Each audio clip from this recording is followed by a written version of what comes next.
another factor that might affect how the crack propagation is what we call the crack closure. So because of you have this wake, right? So because you have these, so keep in mind that this was most likely under compression. So what this does is trying to close the crack. And and also you have the crack surface is not smooth like what we see over here, right? So you have kind of like irrigated surfaces. So basically, if you look at the crack surface, so say if I look at the crack surfaces, I will see some kind of the bump like that. I don't know if you guys see it when I pass out to the samples.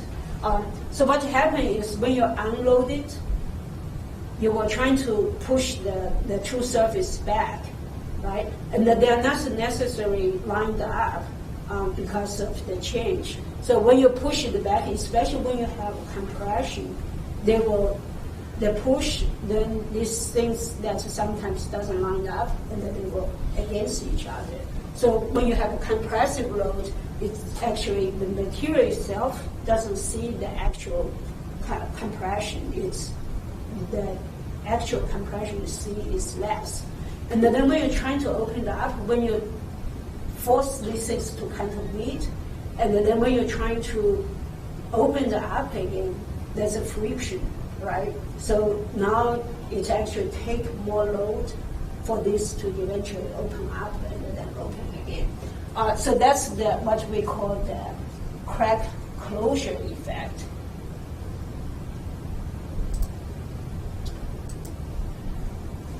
So you can see that from in this case, this is old fracture mechanics. Lots of times is very old.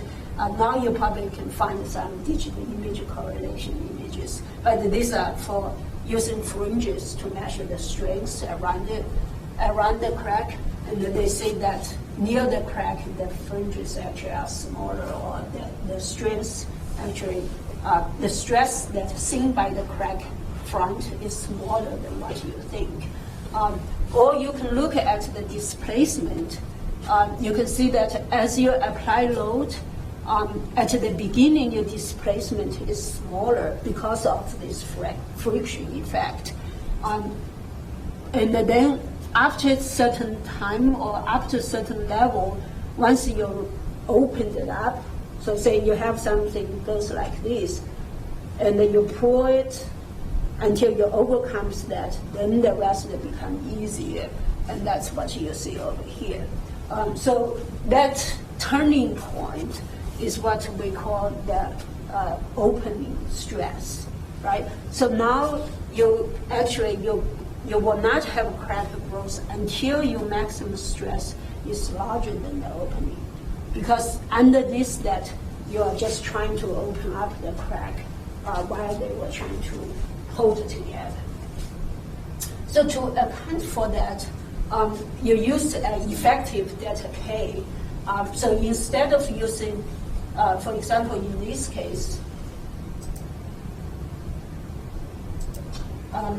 instead of, used to be you have K min and the K max like that, and you calculate your delta K is K max minus K min.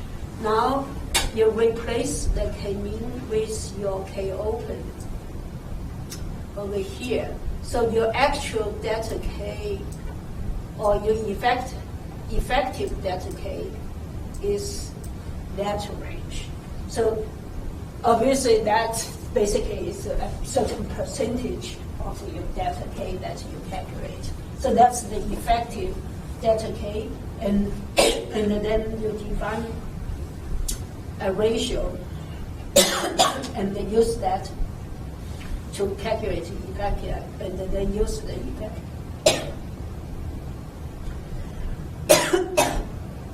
Excuse me.